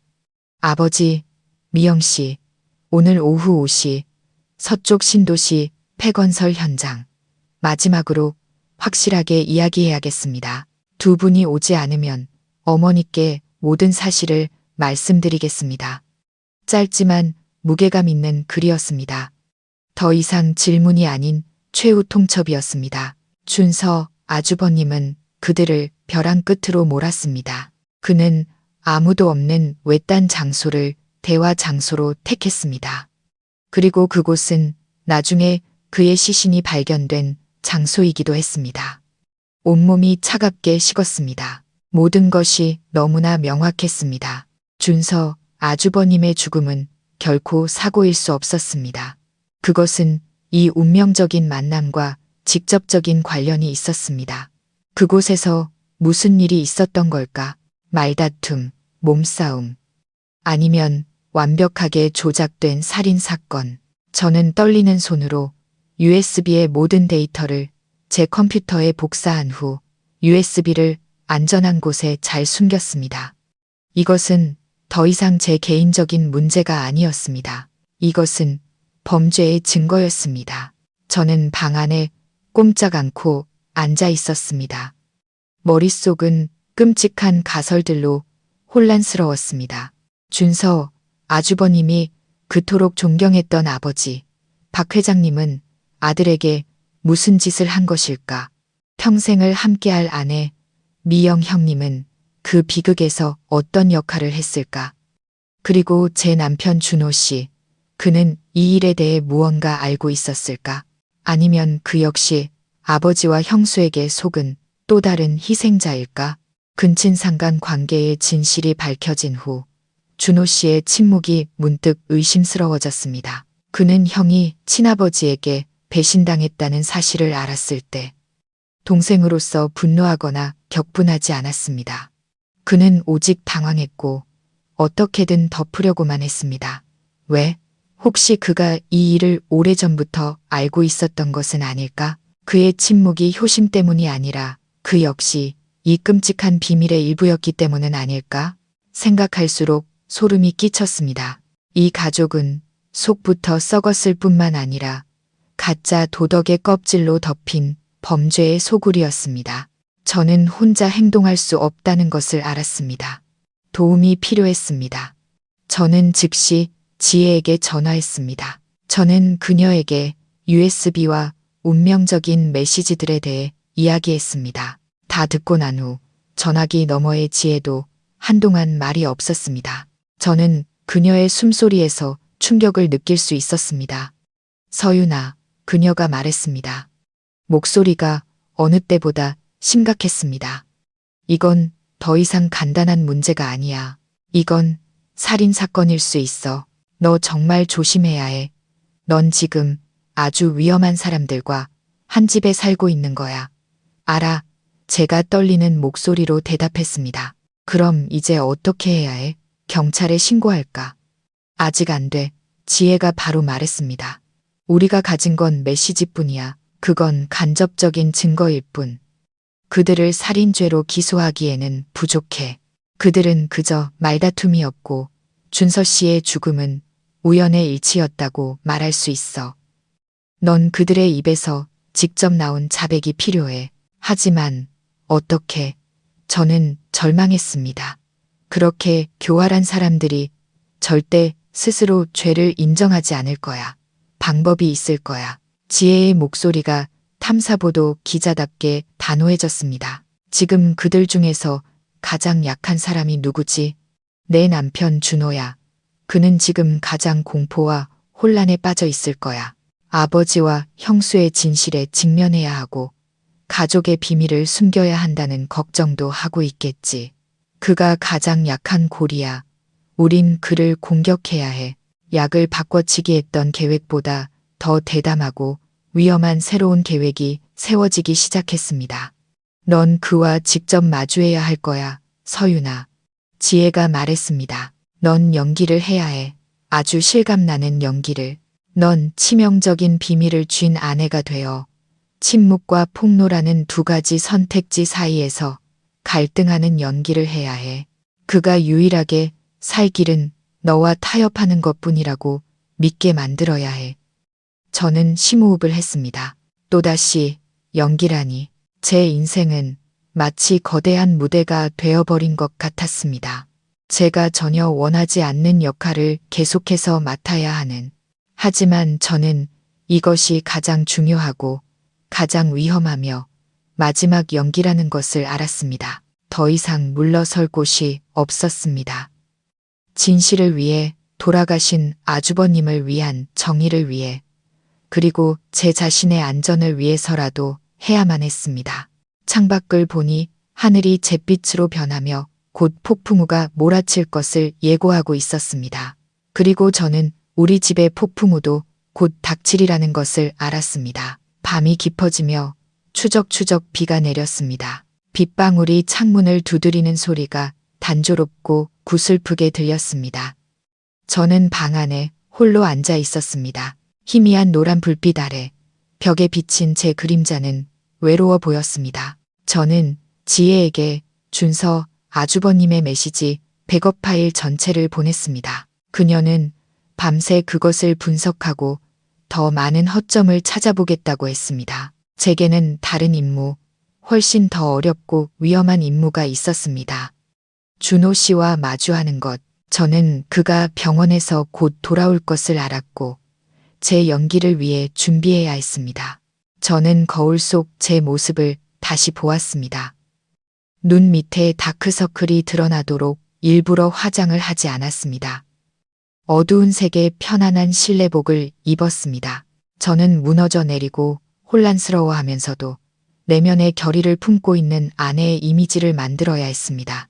준호 씨가 저를 동정하면서도 두려워하게 만들어야 했습니다. 밤 9시가 넘어 밖에서 준호 씨의 차 소리가 들렸습니다. 현관문이 열리고 그의 지친 발걸음 소리가 계단을 따라 들려왔습니다. 그는 불도 켜지 않고 방으로 들어왔습니다. 아마 제가 자고 있다고 생각한 모양이었습니다. 그는 조용히 외투를 벗고 욕실로 들어가려 했습니다. 왔어요? 제가 입을 열었습니다. 어둠 속에서 울리는 제 목소리에 그가 깜짝 놀랐습니다. 그는 돌아보며 의자에 앉아 있는 저를 향해 눈을 가늘게 떴습니다. 아직 안 잤어? 잠이 안 와요. 제가 대답했습니다. 할 얘기가 있어요. 우리 솔직하게 얘기해야 할 것 같아요. 준호 씨는 망설였습니다. 제 목소리의 진지함이 그를 불안하게 만든 듯 했습니다. 그는 침대 머리맡에 작은 등을 켰고 부드러운 불빛이 그의 수척하고 피곤한 얼굴을 비췄습니다. 무슨 일이야? 아버지 일이 아니에요. 저는 그의 말을 잘랐습니다. 당신도 난처한 거 알지만 저는 일어나 옷장으로 걸어갔습니다. 그곳에 아주버님의 낡은 나무 상자를 숨겨두었습니다. 저는 그것을 꺼내 침대 위에 가만히 내려놓았습니다. 이 상자 기억나요? 준호 씨는 상자를 보았습니다. 그의 눈에는 놀라움이 스쳤다가 이내 혼란으로 바뀌었습니다. 이건 형 상자잖아. 당신이 어떻게 이걸 가지고 있어? 찾았어요. 저는 무서울 정도로 평온한 목소리로 말했습니다. 그리고 안에서 몇 가지를 발견했죠. 아마 아주버님이 아무에게도 알리고 싶지 않았을 것들을요. 저는 상자를 열었습니다. 안에는 낡은 사진 몇 장만 남아 있었습니다. USB가 더 이상 없다는 것을 그가 보게 하려고 의도한 것이었습니다. 준호 씨는 텅 빈 상자를 보았다가 다시 저를 보았습니다. 그의 안색이 창백해지기 시작했습니다. 그는 제가 무엇을 암시하는지 이해했습니다. 서윤아, 당신 무슨 말을 하는 거야? 그가 더듬거렸습니다. 목소리는 이미 평정을 잃었습니다. 저는 바로 대답하지 않고 그저 그의 눈을 똑바로 쳐다봤습니다. 그의 영혼 깊숙한 곳, 그가 숨기려 애쓰는 비밀을 꿰뚫어 보는 듯한 시선으로 제 침묵은 수천 마디의 비난보다 더 무서웠습니다. 그 안에 뭐가 있었는데 그가 다시 물었습니다. 목소리가 떨리고 있었습니다. 아주버님의 죽음을 설명할 만한 것들이 충분히 있었어요. 제가 한 글자 한 글자 힘주어 말했습니다. 경험 많은 기사가 왜 비계에서 발을 헛디뎌 떨어졌는지 설명할 만한 것들, 그리고 경찰에 보낼 만한 것들도요. 경찰이라는 두 글자는 팽팽한 준호 씨의 마음을 망치로 내리치는 것 같았습니다. 그는 비틀거리며 한 걸음 물러나 침대 끝에 주저앉았습니다. 안 돼, 서윤아. 그러면 안 돼. 그가 공포와 애원이 섞인 목소리로 소리쳤습니다. 당신은 아무것도 몰라. 그건 그냥 사고였어. 정말로 사고였다고. 사고라고요? 저는 비웃었습니다. 씁쓸하고 조소 섞인 웃음이었습니다. 아주버님이 아버지와 미영 형님을 만나 그들의 근친상간 관계에 대해 따지기로 약속한 직후에 일어난 사고 말인가요? 어떻게 생각해요, 준호 씨? 내가 바보인 줄 알아요. 제 말을 듣자 준호 씨는 완전히 무너졌습니다. 그는 제가 모든 것을 알고 있다는 것을 깨달았습니다. 모든 부인은 무의미해졌습니다. 그는 헝클어진 머리를 감싸 쥐었고 넓은 어깨가 부들부들 떨렸습니다. 제발, 서윤아. 그가 부서지는 목소리로 속삭였습니다. 일을 크게 만들지 말아줘. 제발 부탁할게. 이 가족의 명예가 부모님이 견디지 못하실 거야. 명예? 제가 칼날처럼 날카로운 목소리로 되물었습니다. 이 집에 명예라는 게 남아있기는 해요? 시아버지는 며느리와 바람이 나고 둘째 아들은 그 죄를 덮어주는데 당신들은 아주버님의 명예는 생각해봤어요? 그분의 고통은 생각해봤냐고요? 알아. 내가 잘못했어. 준호 씨가 고개를 들었습니다. 눈은 충혈되어 눈물이 그렁그렁했습니다. 하지만 이미 일어난 일이야. 죽은 사람은 돌아오지 않아. 지금 와서 이를 파헤쳐봤자 모두가 더 고통스러워질 뿐이야. 서윤아, 우리 얘기 좀 할 수 있을까? 내가 다 설명할게. 제발 경찰에만 신고하지 말아줘. 당신이 원하는 건 뭐든지 할게.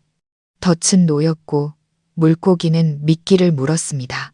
그는 설명할 것이 있고 협상할 것이 있다고 인정했습니다.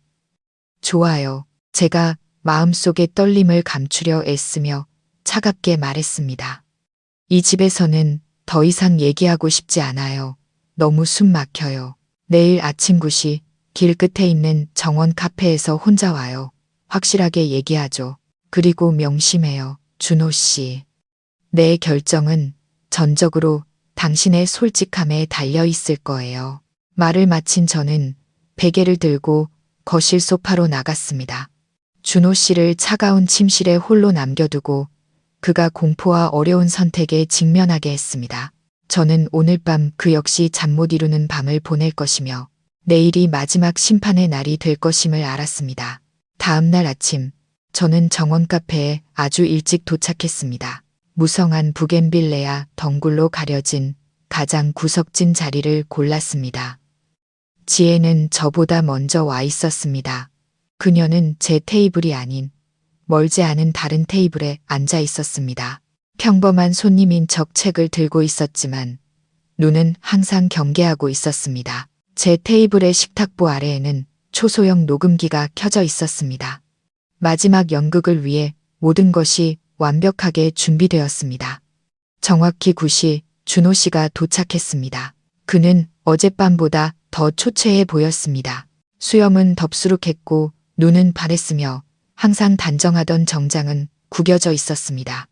그는 제 맞은편 의자에 앉아 설탕 없는 블랙커피를 주문하고는 말이 없었습니다. 저도 아무 말도 하지 않았습니다. 그가 먼저 입을 열게 하고 싶었습니다. 침묵은 거의 5분 동안 무겁고 긴장감 넘치게 이어졌습니다. 마침내 견디지 못한 준호 씨가 쉰 목소리로 입을 열었습니다. 서윤아, 당신이 찾은 거, 거기엔 뭐라고 쓰여 있었어? 그는 여전히 떠보려 했습니다. 내 남편이 지난 2년간 나를 속여왔다는 걸 알기에 충분한 내용이 있었어요. 제가 평온한 목소리로 대답했지만 각 단어는 그에게 바늘처럼 박혔습니다. 남녀 문제가 아니라 당신이라는 사람 자체에 대한 기만이었죠. 당신은 모든 걸 알고 있었죠. 준호 씨. 준호 씨는 고개를 숙였습니다. 두 큰 손을 깍지 낀 채 손가락 마디가 하얗게 될 정도로 꽉 쥐었습니다. 그는 대답하지 않았습니다. 침묵. 그것은 인정의 침묵이었습니다. 왜요? 제가 물었습니다. 목소리가 떨리기 시작했습니다. 두려움 때문이 아니라 극심한 실망감 때문이었습니다. 왜 침묵했어요? 당신 형이잖아요. 그는 배신당했고 억울하게 죽어야 했어요. 어떻게 그렇게 무정하게 죄를 덮어줄 수 있어요? 당신이 뭘 안다고. 준호 씨가 갑자기 고개를 번쩍 들었습니다. 그의 눈에는 핏발이 서 있었습니다. 그는 억눌렸던, 해소할 수 없었던 고통의 외침을 토해냈습니다. 내가 행복한 줄 알아? 이 지옥에서 사는 게 즐거운 줄 아냐고. 그분은 내 아버지야. 날 낳아주신 분이라고. 나더러 어쩌라고. 내 아버지를 법정에 세우라고. 그는 테이블에 머리를 박았습니다. 넓은 어깨가 떨렸습니다. 저는 그가 우는 것을 처음 보았습니다. 가식적인 눈물이 아니라 무력감과 고통의 눈물이었습니다. 난 오래전부터 알고 있었어. 그가 부서지고 끊어지는 목소리로 이야기하기 시작했습니다. 형이 죽기 전부터 아버지와 형수의 부적절한 행동을 본 적이 있었어. 아버지께 따져 물었지만 아버지는 내 말을 무시했어. 내가 오해하는 거라고, 미영이를 딸처럼 여길 뿐이라고 하셨지. 난 그걸 믿으려 애썼어. 우리 가족에게 그런 끔찍한 일이 일어날 수 있다는 걸 믿고 싶지 않았어. 둘을 떼어놓으려고 했어. 형수님한테 분가하라고 권했지만 듣지 않았어. 아버지께 거리를 두시라고 말씀드렸지만 그분도 듣지 않으셨지. 그들은 마치 불나방처럼 모든 걸 무시하고 서로에게 뛰어들었어. 그는 절망적인 눈빛으로 저를 쳐다봤습니다. 그러다 형이 알게 된 거야. 형은 너무 괴로워하고 고통스러워했어. 난 형한테 진정하라고, 내가 해결할 방법을 찾아보겠다고 했어. 하지만 형은 듣지 않았어. 너무 화가 나 있었지.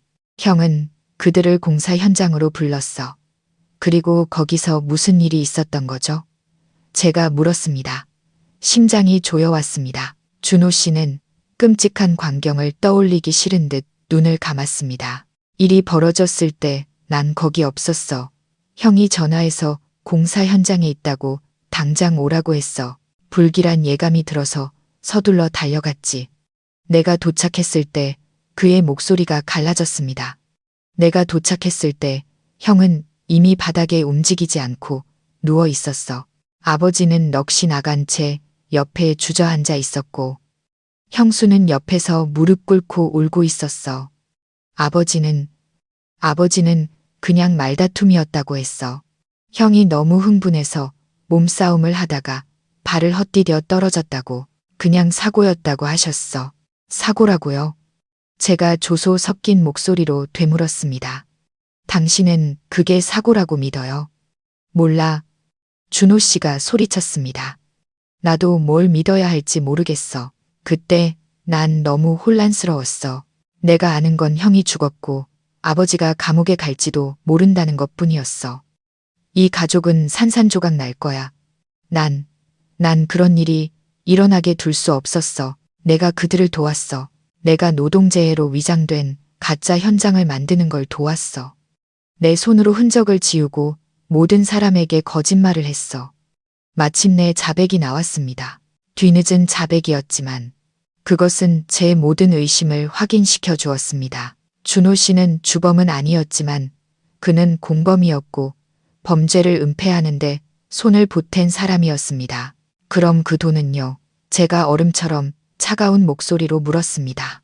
당신이 미영 형님에게 몰래 준 그 돈, 보상금이었나요? 아니면 입막음용 돈이었나요? 둘 다였어. 준호 씨가 속삭였습니다. 형한테 죄책감을 느꼈어. 형수를 돌봐야 할 책임이 있다고 생각했지. 그리고 두려웠어. 그녀가 진실을 말할까봐 난 돈으로 그녀를 통제하고 둘이 함께 이 비밀을 묻으려고 했어. 그는 애원하는 눈빛으로 저를 쳐다봤습니다. 서윤아, 이제 당신은 모든 걸 알았어. 제발 이 가족에게 살 길을 열어줘. 아버지는 이미 대가를 치르고 계셔. 남은 평생을 고통과 불구로 살아가셔야 해. 형수도 너무 괴로워했어. 그냥 모든 걸 잊어줄 수 없을까? 우리 다시 시작할 수 없을까? 다시 시작하자고요. 저는 제 앞에 있는 남자, 제가 한때 사랑했던 남편을 보았습니다. 이제 제 눈에 그는 효라는 이름으로 가족의 거짓된 명예를 위해 진실과 정의, 그리고 형의 목숨까지 짓밟을 준비가 된 비겁하고 이기적인 사람일 뿐이었습니다. 더 이상 분노도 느껴지지 않았습니다. 오직 끝없는 실망감과 경멸만이 남았습니다. 저는 조용히 일어섰습니다. 그럴 수 없어요, 준호 씨.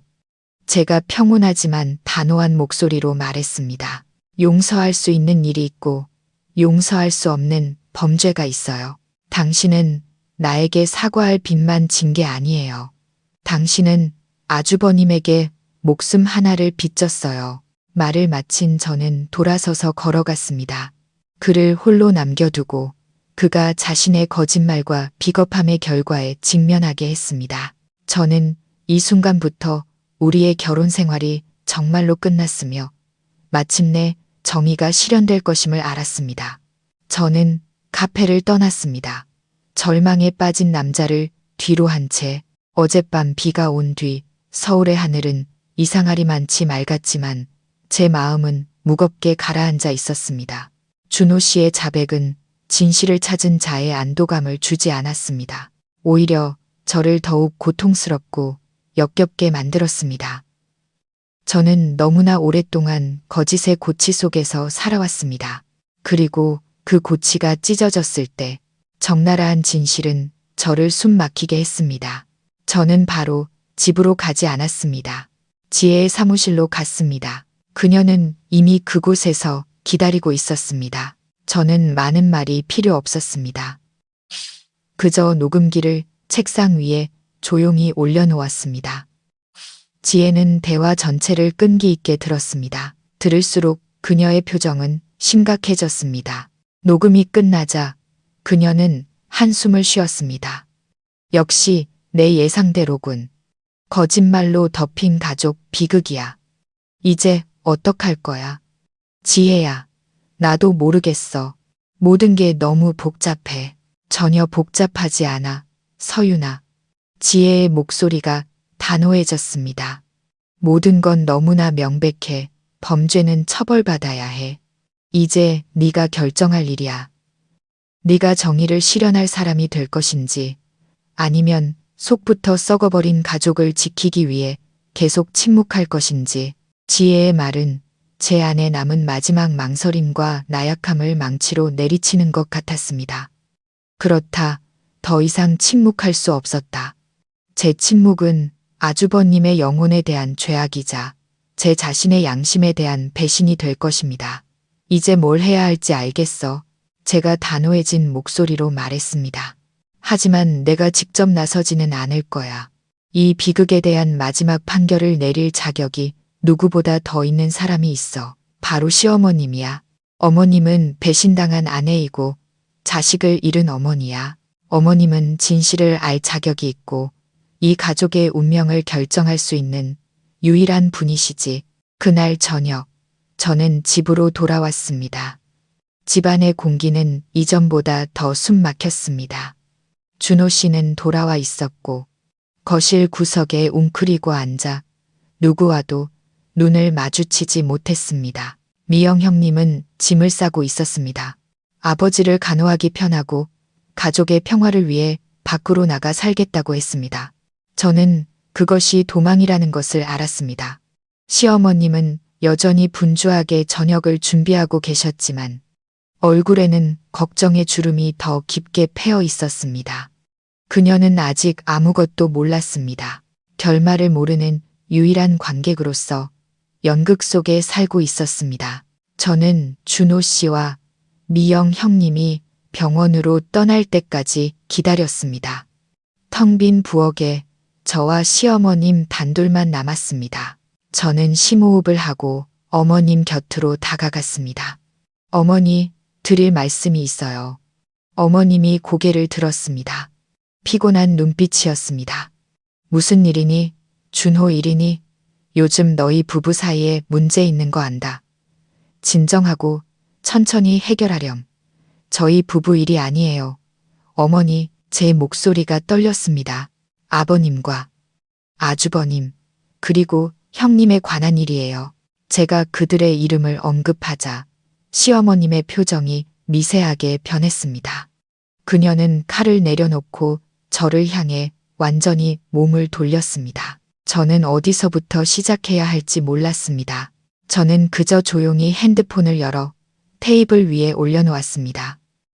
끔찍한 메시지들을 보여드리지는 않았습니다. 더 이상의 충격을 드리고 싶지 않았습니다. 저는 그저 준호 씨의 자백이 담긴 녹음 파일을 틀었습니다. 어머님이 그토록 사랑하는 아들의 익숙한 목소리가 고통스럽고 왜곡되어 울려 퍼졌습니다. 그가 내뱉는 한마디 한마디가 어머니의 심장을 칼로 베는 것 같았습니다. 시어머님의 얼굴이 놀라움에서 혼란으로 그리고 경악을 거쳐 마침내 종이처럼 하얗게 변하는 것을 보았습니다. 입술이 떨렸고 무언가 말하려 했지만 소리가 나오지 않았습니다. 녹음이 내가 가짜 현장을 만드는 걸 도왔어라는 말로 끝났을 때 시어머님은 비틀거렸습니다. 그녀는 테이블을 붙잡았고 눈은 넋이 나간 채 크게 뜨여 있었습니다. 아니야, 그럴 리가 없어. 그녀가 부서지는 목소리로 속삭였습니다. 사실일 리가 없어. 박서방, 미영이, 그리고 준호까지 그 애들이 몇 년 동안 나를 속여왔다고. 그리고 그녀는 울기 시작했습니다. 흐느끼는 울음이 아니었습니다. 소리 없는 절규, 눈물 없는 통곡이었습니다. 그녀가 가장 사랑했던 모든 사람, 남편, 아들, 며느리에게 배신당한 한 여자의 극심한 고통이었습니다. 그녀의 세상이 눈앞에서 무너져 내렸습니다. 저는 가슴이 미어지는 것을 느끼며 서 있었습니다. 제가 아주 잔인한 짓을 했다는 것을 알았지만 다른 선택지가 없었습니다. 시어머님은 죽은 듯 한참을 그렇게 앉아 있었습니다. 그러다 천천히 일어섰습니다. 얼굴의 고통은 사라지고 대신 무서울 정도로 차갑고 단호한 표정이 자리 잡았습니다. 그녀는 저를 보지 않고 조용히 유선 전화기 쪽으로 걸어갔습니다. 수화기를 들고 가늘고 떨리는 손으로 번호를 하나씩 눌렀습니다. 여보세요. 형사 당직실이죠? 그녀의 목소리는 감정 없이 메말라 있었습니다. 살인사건으로 신고하고 싶습니다. 저는 모든 것을 지켜보며 서 있었습니다. 가슴 아프면서도 한편으로는 안도감을 느꼈습니다. 마침내 정의가 실현될 것이었습니다. 그리고 그것을 실현하는 사람은 제가 아니라 이 비극에서 가장 높은 판결권을 가진 바로 그 사람이었습니다. 시어머님의 전화는 대규모 수사의 도화선이 되었습니다. 준호 씨의 자백 녹음과 준서 아주버님의 USB에 담긴 메시지라는 초기 증거를 바탕으로 경찰은 신속하게 수사에 착수했습니다. 2년 동안 숨겨져 있던 끔찍한 진실이 마침내 빗속으로 드러났습니다. 박 회장님과 미영 형님은 병원에서 즉시 소환되었습니다. 부인할 수 없는 증거와 시어머님, 그리고 준호 씨의 증언 앞에서 그들은 더 이상 부인할 수 없었습니다. 그들은 고개를 숙이고 모든 것을 인정했습니다. 준서, 아주버님 사고의 진실은 제가 상상했던 것보다 더 잔혹했습니다. 그것은 단순한 실족 사고가 아니었습니다. 건설 현장에서의 대질 신문 중 극도의 분노에 휩싸인 아주버님이 아버지와 몸싸움을 벌였습니다. 박 회장님은 자신을 방어하려다 그를 세게 밀었고 불행히도 아주버님은 균형을 잃고 비계에서 떨어졌습니다. 그의 죽음은 처음에는 의도치 않은 사고였을지 모르지만 그 후 박 회장님과 미영 형님 그리고 준호 씨의 은폐와 현장 조작 행위는 가족 비극을 심각한 형사 사건으로 바꾸어 놓았습니다. 이 사건은 평화롭던 작은 동네를 충격에 빠뜨렸습니다. 교양 있고 반듯해 보이던 가정 뒤에 근친상간, 관계와 끔찍한 범죄가 숨어 있을 것이라고는 아무도 상상하지 못했습니다. 박 회장님과 미영 형님은 자신들의 죄에 대한 법의 심판을 받아야 했습니다. 하지만 아마 법원의 판결보다 더 무서운 것은 양심의 판결과 사회의 심판이었을 겁니다. 한 가문의 명예는 땅에 떨어졌습니다. 제 시댁은 완전히 산산조각 났습니다. 시어머님은 너무 큰 충격으로 완전히 무너지셨습니다. 우울증에 걸려 말수가 줄었고 자신의 집에서 그림자처럼 조용히 살아가셨습니다. 집은 이제 텅 비고 차가웠으며 고통과 상처의 기억만이 남았습니다. 준호 씨는 자수하고 수사에 협조한 덕분에 감옥에 가지는 않았지만 그 역시 모든 것을 잃었습니다. 아버지와 형을 잃었고 어머니의 존경을 잃었으며 자신의 작은 가정도 잃었습니다. 그는 평생 고개를 들지 못한 채 죄책감 속에서 살아가게 되었습니다. 그리고 저는 모든 것이 끝난 후 더 이상 이곳에 머물 수 없다는 것을 알았습니다. 이 집, 이 땅은 너무나 많은 고통스러운 기억을 담고 있었습니다. 제게는 탈출구, 새로운 시작이 필요했습니다. 저는 이혼 소송을 제기했습니다. 준호 씨는 저를 붙잡지 않았습니다. 그는 더 이상 저를 마주할 면목이 없었습니다. 그는 조용히 서류에 서명했습니다. 법원에 간 날 우리 둘 다 말이 없었습니다. 다툼도 재산 분할 싸움도 없었습니다. 모든 것은 신속하고 차갑게 진행되었습니다. 이혼 확인서를 손에 쥐었을 때 기쁘거나 통쾌하지 않았습니다. 그저 엄청난 안도감을 느꼈습니다. 몇 년 동안 제 어깨를 짓누르던 무거운 짐을 마침내 내려놓은 기분이었습니다. 저는 어린 아들의 손을 잡고 그 동네를 떠났습니다. 상처로 가득한 과거를 떠났습니다. 저는 아들을 데리고 도시로 올라와 새로운 삶을 시작했습니다. 새로운 직장을 구하고 작고 예쁜 아파트를 얻었습니다. 처음에는 생활이 조금 힘들었지만 마음은 이상하리만치 평온했습니다. 더 이상 의심 속에서 살지 않아도 되었고 연기하지 않아도 되었으며 역겨운 비밀들과 마주하지 않아도 되었습니다. 저는 자유로워졌습니다. 이따금 조용한 밤이면 지난 일들이 떠오르곤 했습니다. 불행했던 아주버님, 준서 씨가 생각났습니다. 가여운 어머니이자 아내였던 시어머님이 생각났습니다. 그리고 제가 한때 사랑했지만 너무나 낯설어져 버린 남자 준호 씨도 생각났습니다. 더 이상 그들을 미워하지 않았습니다. 그저 아련한 슬픔만이 느껴졌습니다. 그들의 비극은 부분적으로 그들 자신이 만든 것이었습니다. 죄스러운 욕망, 비겁함, 그리고 거짓말로 인해 그들은 너무나 큰 대가를 치러야만 했습니다. 저는 옆에서 곤히 잠든 아들을 보았습니다. 천진난만하고 평화로운 얼굴. 저는 저 자신뿐만 아니라 아들을 위해서라도 잘 살아야 한다는 것을 알았습니다. 저는 아들에게 정직함과 용기, 그리고 옳고 그름 사이의 미묘한 경계에 대해 가르칠 것입니다. 과거는 뒤에 남았습니다. 그것이 아무리 끔찍했더라도 제게 사람의 마음에 대한 값비싼 교훈을 가르쳐 주었습니다. 저는 인생의 큰 폭풍우를 지나왔습니다. 그리고 이제 폭풍이 붙자 제 앞의 하늘은 다시 맑게 개었습니다. 새로운 삶, 새로운 미래가 저를 기다리고 있었습니다.